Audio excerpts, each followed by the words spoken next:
sekarang kita akan masuk ke video bagian yang ketiga.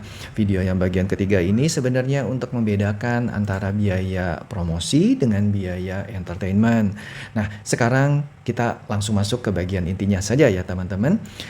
Yang biasanya hal ini biasanya jadi jebakan juga buat para pengusaha, yaitu perbedaan antara biaya promosi dan biaya entertainment. Teman-teman harus mengerti dengan baik ya, karena ini sering banget jadi temuan pemeriksaan pajak. Tentunya yang bikin biaya kita ini bisa dikoreksi. Banyak yang mikir kalau traktir calon klien makan siang itu adalah bagian dari promosi kan? Ya udah kita masukin aja ke biaya promosi. Padahal di kacamata pajak, itu namanya biaya entertainment atau jamuan, bukan biaya promosi. Di sistem Cortex, kedua biaya ini punya rumah yang berbeda. Biaya promosi ada di lampiran 11A bagian 1. Sedangkan biaya entertainment ada di lampiran 11A bagian kedua. Jangan sekali-kali hal ini dicampur semuanya, teman-teman, karena aturannya pun beda banget. Biaya entertainment, representasi, dan jamuan, tentunya hal ini diatur tersendiri dalam perpajakan. Isinya salah satunya yaitu SE nomor 27 tahun 86. Isinya walaupun ini lama kita bisa lihat ya, biaya ini boleh dikurangkan asalkan benar-benar buat 3M tadi, yaitu buat dapetin, nagih, dan pelihara penghasilan. Serta harus dibuatkan daftar nominatifnya yang tentunya harus dilampirkan di SPT tahunan. Daftar nominatif entertainment ini mintanya lebih detail lagi, harus ada tanggalnya, tempatnya di mana, alamatnya, siapa yang dijamu, jabatannya apa, dari perusahaan mana, dan hubungannya apa sama bisnis kalian itu.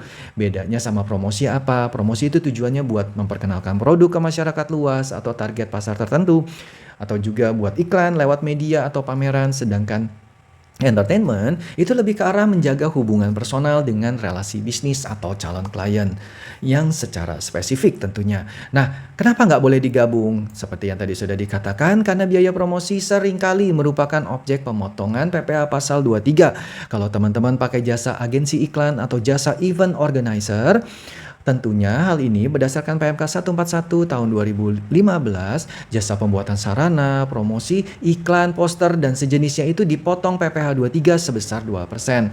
Sedangkan biaya entertainment, kayak makan di restoran, biasanya bukan objek pemotongan PPh pasal 23 kecuali kalau ada jasa catering di dalamnya. Tapi kan ini tidak berkaitan langsung dengan biaya biaya promosi tersebut. Kalau teman-teman gabungin deh biaya makan klien ke biaya promosi, petugas pajak bakal nanya, ini potong PPh 23-nya mana?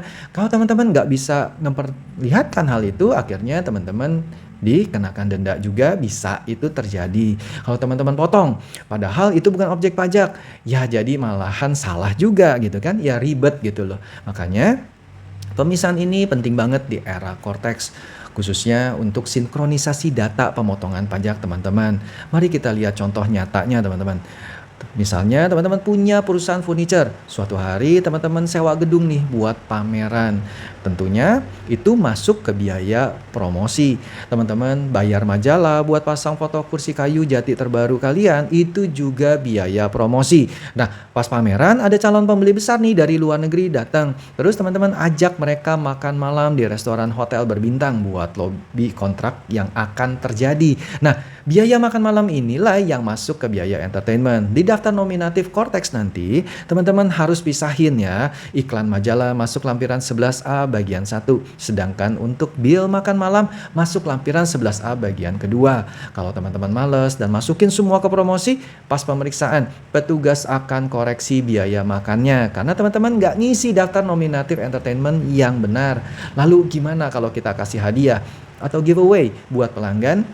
Ini juga menarik ya teman-teman, berdasarkan PMK 02 tahun 2010 itu, biaya hadiah dalam rangka promosi itu boleh dibiayakan asalkan memenuhi syarat daftar nominatif tadi. Tapi hati-hati, hadiah ini bagi si penerima bisa jadi merupakan penghasilan yang kena pajak. Kalau hadiahnya berupa barang, teman-teman sebagai pemberi kerja atau penyelenggara promosi harus ingat kalau hal ini ada aspek PPN-nya di sana.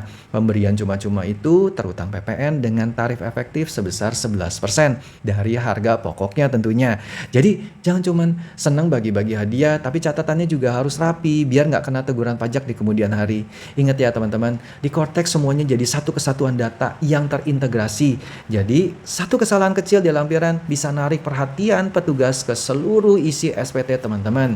Berikutnya kita akan masuk ke video terakhir, yaitu yang keempat terkait dengan panduan pengisian lampiran biaya promosi di Cortex. Oke teman-teman, segitu dulu videonya. Semoga video ini berguna buat kita semua. See you, bye-bye.